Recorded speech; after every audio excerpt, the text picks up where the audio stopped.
뭐든 새로운 게 나오면 항상 드는 생각이 있잖아요. 이거 진짜 더 좋은 거 맞아? 특히나 사람의 생명과 직결되는 의학 기술, 그중에서도 수술 같은 분야에서는요, 이 질문에 답하는 게 정말 중요하고 또 복잡한 문제가 됩니다. 그래서 오늘은요, 이 최신 로봇 수술이 과연 기존의 방법보다 나은지, 이걸 어떻게 증명하는지 그 아주 치밀한 설계 과정을 한번 들여다보려고 합니다. 자, 한번 상상해 보세요. 만약 여러분이 위암 진단을 받은 환자라면요. 의사 선생님이 두 가지 선택지를 주는 거예요. 하나는 이미 안전하고 효과가 증명된 표준 수술이고요. 다른 하나는 바로 최신 로봇을 쓰는 수술입니다. 어떤 걸 선택해야 할까요? 정말 어려운 문제죠. 바로 이 절박한 고민에서 오늘 이야기가 시작됩니다. 자, 오늘의 대결 바로 이 두 선수입니다. 먼저 현재 굳건히 자리를 지키고 있는 챔피언, 기존 복강경 위절제술입니다. 그리고 여기에 맞서는 패기 넘치는 도전자, 바로 상처를 더 작게 낸다는 축소포트 로봇 위절제술이죠. 과연 이 둘 중 진짜 승자는 누가 될지 그 진정한 가치를 가리기 위한 세계의 대결이 이제 막 시작됩니다. 이 로봇 수술이 내세우는 약속 정말 솔깃하지 않나요? 흉터는 더 작아지고 통증도 훨씬 덜하다. 와, 환자 입장에서는 이거보다 더 좋은 말이 없죠. 그런데 말이에요. 이 달콤한 약속이 과연 실제 수술이라는 그 긴박한 상황 속에서도 정말로 지켜질 수 있을까요? 그저 희망사항이 아니라 진짜인지 이걸 냉정하게 증명해내는 게 바로 과학의 역할 아니겠습니까? 근데 여기서 잠깐 아주 중요한 문제가 하나 숨어 있습니다. 생각해보세요.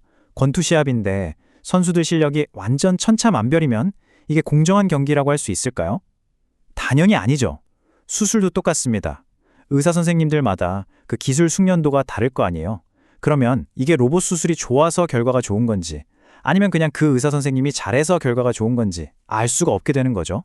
객관적인 비교가 아예 불가능해지는 겁니다. 그렇죠. 아무리 최첨단 로봇이라고 해도 결국엔 그냥 도구일 뿐입니다. 중요한 건 그 도구를 누가 쓰느냐, 바로 외과의사의 손, 그 경험과 기술인 거죠. 이게 수술 결과를 결정하는 진짜 핵심 변수인데 만약 이 변수를 제대로 통제하지 못한다? 그럼 이 연구 전체가 그냥 의미 없어질 수도 있는 겁니다. 신뢰도가 와르르 무너지는 거죠. 자, 그래서 연구진들이 이 문제를 해결하려고 정말 기가 막힌 아이디어를 냈습니다. 바로 본 게임에 들어가기 전에 일종의 예선전을 치르는 거죠. 그게 바로 리프로그 QC라는 예비 연구인데요. 목적은 딱 하나입니다. 진짜 시합에 나갈 선수들, 그러니까 의사들의 실력이 정말 일정한 수준 이상인지 미리 확인하고 검증하는 것. 한마디로 퀄리티 컨트롤, 즉 품질 관리인 셈이죠. 이 품질 관리 과정, 이거 정말 외과 의사들한테는 엄청난 관문 같은 겁니다. 자, 어떻게 하냐면요. 먼저 수술 경험이 풍부한 의사가 자기 수술 영상, 그것도 편집 하나도 안 한 원본 영상 3개를 제출해야 해요. 그럼 그걸 전문가 심사위원들이 아주 깐깐한 채점표를 가지고 하나하나 뜯어보는 겁니다. 그리고 이 혹독한 심사를 통과한 정말 실력이 검증된 의사들만 본 연구에 참여할 수 있는 자격이 주어지는 거죠. 아니 근데 이 전문가들이 보는 채점표 내용을 보면요. 정말 입이 떡 벌어집니다. 그냥 수술 잘했네 이런 두루뭉술한 평가가 절대 아니에요. 항목들이 췌장에 손상을 주지 않았는가, 9번 림프절을 정확하게 떼어냈는가, 결장에 상처는 없는가, 이런 식으로 정말 하나하나가 엄청나게 구체적이고 정밀합니다. 그러니까 모든 수술이 최고의 표준에 맞춰서 이루어지도록 아예 시스템을 만들어버린 거죠. 바로 이게 핵심입니다. 이 깐깐한 알피로그 QC 과정을 거쳤기 때문에 이제 본 연구에서 진행되는 모든 수술은 실력이 검증된 고수들만 한다는 게 보장되는 거예요. 이제 드디어 의사의 실력 차이라는 변수는 싹 사라지고 오롯이 두 수술 방법 그 자체가 공정하게 실력을 겨룰 수 있는 평평한 운동장이 만들어진 겁니다. 자, 예선전은 끝났습니다. 이제 진짜 본 게임, 결승전이 시작될 차례입니다. 의사들의 실력은 이제 다 똑같은 수준으로 맞춰졌고요. 드디어 리프로그 ICT라는 본 연구가 시작됩니다. 이걸 쉽게 말하면 동전 던지기로 운명이 결정되는 시험이라고 할 수 있겠네요. 여기서 RCT, 그러니까 무작위 배정 비교 임상 시험이라는 게 뭔지 잠깐 짚고 갈게요.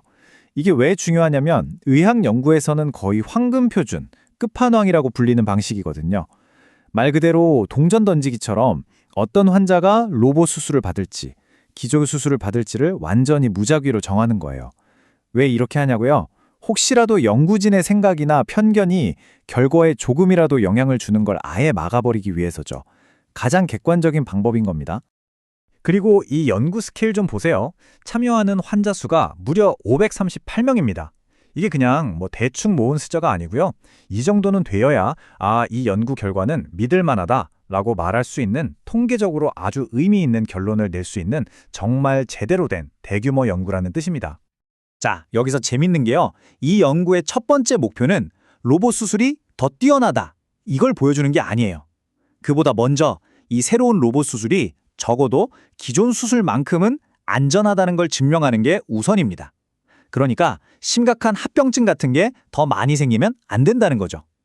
이걸 전문 용어로 비열등성을 입증한다고 하는데 이게 가장 중요하고 첫 번째로 넘어야 할 산인 겁니다.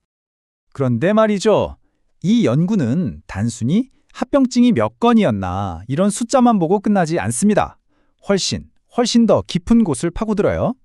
그건 바로 수술이 끝난 뒤에 환자가 살아가는 삶 그 자체를 들여다보는 겁니다. 수술로 암덩어리는 떼어냈어요. 그럼 된 걸까요? 과연 그 환자의 삶은 정말로 괜찮은 걸까요? 수술 후에 환자들이 느끼는 진짜 삶의 질은 어떤 모습일까? 이 연구는 바로 이 근본적인 질문에 대한 답을 찾으려고 하는 겁니다. 삶의 질이라는 게 사실 좀 막연하게 들릴 수 있잖아요. 그래서 실제로 환자들에게 어떤 질문들을 하는지 보여드릴게요.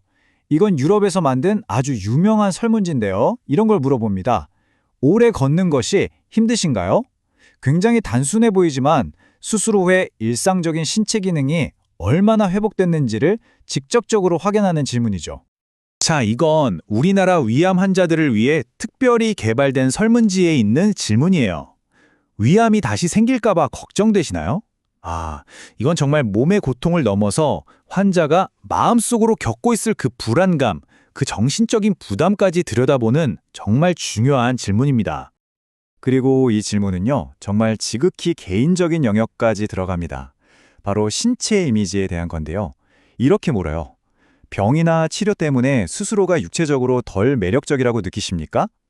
와, 수술 자국이나 몸의 변화가 환자의 자존감에 어떤 영향을 미치는지까지 정말 세심하게 들여다보는 거죠. 보시는 것처럼 이 연구는요, 환자의 회복 과정을 정말 다각도로 아주 샅샅이 추적합니다. 단순한 통증 점수부터 시작해서요, 흉터는 마음에 드는지, 밥은 잘 먹는지, 예전처럼 활동할 수 있는지, 마음은 편안한지, 심지어는 치료비 때문에 경제적으로 힘들지는 않은지까지 말 그대로 환자의 삶을 3D로 아주 입체적으로 이해하려는 엄청난 노력인 거죠. 자, 그럼 도대체 왜 이렇게까지 복잡하고 힘든 과정을 거치는 걸까요? 이 모든 것의 가치는 뭘까요? 답은 하나입니다. 바로 오늘이 아니라 내일, 그리고 미래의 환자들을 위한 확실한 증거를 만들기 위해서입니다. 이토록 고된 과정은요, 의학적인 판단의 기준을 내 경험상 이게 더 좋을 것 같은데? 라는 개인적인 직관에서 아니, 우리는 이 데이터를 통해 이게 더 낫다는 걸 확실히 알고 있어 라는 과학적인 증거의 영역으로 완전히 바꿔놓는 겁니다. 바로 이게 한 사람의 경험을 뛰어넘는 과학적 증거의 힘이고 우리가 증거 기반 의학이라고 부르는 것의 핵심이죠. 자, 이제 정말 처음으로 돌아가서 다시 한번 질문을 던져보죠. 우리가 새로운 수술이 더 좋은가요? 라고 물을 때 그 좋다는 건 대체 뭘 의미하는 걸까요? 그냥 로봇이 더 정교하다는 기술적인 이야기일까요? 아니면 수술이 끝나고 집으로 돌아간 환자가 다시 살아가게 될 그 삶의 모습, 그 총체적인 행복을 의미하는 걸까요?